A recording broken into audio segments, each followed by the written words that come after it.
શ્રી કૃષ્ણ મિત્રો, સ્વાગત છે તમારું મારી ચેનલમાં। તો આજે આપણે બનાવવાના છીએ મગ દાળની ખાસ્તા પૂરી। તો ચાલો રેસીપી શરૂ કરીએ। તો એના પહેલાં જો તમે લોકો હજી સુધી મારી ચેનલને સબસ્ક્રાઈબ ન કરી હોય તો સબસ્ક્રાઈબ કરી લેજો અને બાજુમાં આવેલી ઘંટીને પ્રેસ કરી લેજો, જેનાથી તમને દરેક નોટિફિકેશન મળી રહે। તો સૌથી પહેલાં આપણે અહીંયા એક મિક્સી જાર લઈ લઈશું ને એમાં આપણે અહીંયા 1 કપ મગ દાળ એડ કરવાના છે। તો મેં મગ દાળને પહેલાંથી જ પલાળીને રાખી હતી, એટલે 2 કલાક પહેલાં આપણે પલાળી રાખવાની।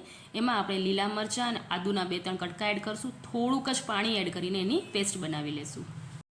હવે આપણે અહીંયા પૂરી માટેનો મસાલો બનાવી લઈશું। તો એના માટે મેં અહીંયા 1 ચમચી જેટલું જીરું, 1 ચમચી જેટલા આખા ધાણા, અડધી ચમચી જેટલા મરી અને 1 મોટી ચમચી જેટલા સફેદ તલ લીધા છે। એને આપણે 1 થી 2 મિનિટ જેટલું શેકી લેવાના છે। મસાલા શેકાઈ જાય એટલે એને આપણે ઠંડા કરી લઈશું અને એને મિક્સીમાં પીસીને એનો પાવડર બનાવી લઈશું।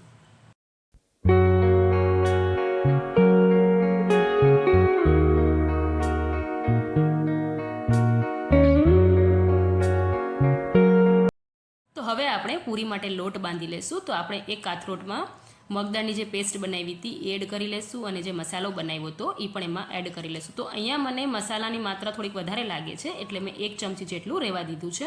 હવે આપણે એમાં અડધી ચમચી જેટલું અજમો એડ કરીશું। તો અજમાને આપણે હાથેથી એવી રીતે મસળીને એડ કરવાનું છે અને અડધી ચમચી જેટલું હું અહીંયા ચીલી ફ્લેક્સ એડ કરું છું અને 2 ચમચી જેટલી આપણે એમાં કસૂરી મેથી એડ કરવાની છે।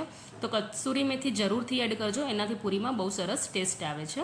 સ્વાદ અનુસાર મીઠું એડ કરશું ને 1 ચમચી જેટલું ઘી એડ કરીને બધી વસ્તુને વ્યવસ્થિત મિક્સ કરી લેવાની છે।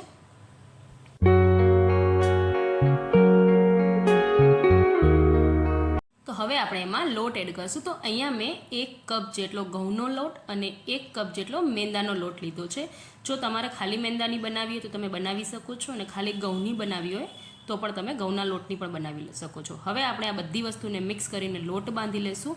તો પાણીની જરૂર હશે તો જ ઉપરથી થોડુંક એડ કરશું। તો આવી રીતે મેં થોડુંક પાણી એડ કરીને આપણે જેમ પરાઠા કે પૂરીનો લોટ બાંધીએ બસ એવી જ રીતે આપણે એનો લોટ બાંધી લેવાનો છે। ઉપરથી થોડુંક તેલ એડ કરીને લોટને વ્યવસ્થિત મસળી લેશું અને આ લોટને આપણે 10 મિનિટ માટે રેસ્ટ ઉપર મૂકી દઈશું। હવે આ પૂરી પડવાળી બને એના માટે આપણે એક પેસ્ટ બનાવી લઈશું। તો અહીંયા મેં 2 ચમચી જેટલો કોર્નફ્લોર લીધું છે અને 1 ચમચી આપણે એમાં ઘી એડ કરશું। તો ઘી આપણે ઓગળેલું નથી એડ કરવાનું, આવી રીતે જ લેવાનું છે। એને આપણે વ્યવસ્થિત મિક્સ કરીને આવી પેસ્ટ બનાવી લઈશું, એકદમ ક્રીમ જેવી પેસ્ટ બનીને તૈયાર થઈ જશે। હવે આપણે લોટના ગોયણા કરી લઈશું ને આવી રીતે ઉપરથી થોડુંક સૂકું લોટ છાંટીને રોટલી વણી લેવાની છે। તો આ રોટલી આપણે બહુ જાડી નહીં ને બહુ પતલી નહીં, આવી રીતે આપણે આને વણી લેવાની છે। તો આવી રીતે પહેલાં આપણે બધા લોટની રોટલી વણીને ભેગી કરી લઈશું। હવે આપણે જે કોર્નફ્લોરની પેસ્ટ બનાવી હતી એ આપણે આની ઉપર લગાડવાની છે। તો 1 ચમચી જેટલી આપણે અહીંયા લગાડશું અને વ્યવસ્થિત હાથથી એને સ્પ્રેડ કરી લઈશું। હવે આપણે એની ઉપર પાછી એક રોટલી લગાડી લઈશું, એની ઉપર ફરીથી આપણે આ પેસ્ટ લગાડશું અને પાછું હજી એક લેયર કરશું। તો આવી રીતે આપણે 3 લેયર કરવાના છે રોટલીના અને ઉપરથી થોડુંક પાછું પેસ્ટ લગાડીને એનો રોલ વાળી લેશું।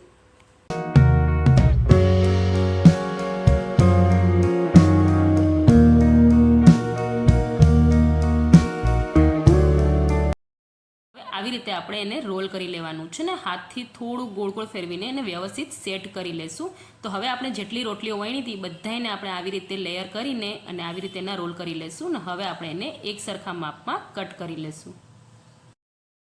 તો આવી રીતે આપણે બધાય પૂરીના લુવા રેડી કરી લેશું ને આપણે હાથથી એને આવી રીતે થોડુંક પ્રેસ કરી લેશું અને આપણે હવે એને વણી લેવાની છે। તો એકદમ હળવા હાથે એને વણવાની છે, બહુ પ્રેસ નથી કરવાનું। તો મીડિયમ સાઇઝની, બહુ જાડી નહીં ને બહુ પતલી ને એવી પૂરી વણી લેશું। તો આવી રીતે પહેલાં આપણે બધી પૂરી રેડી કરી લેશું।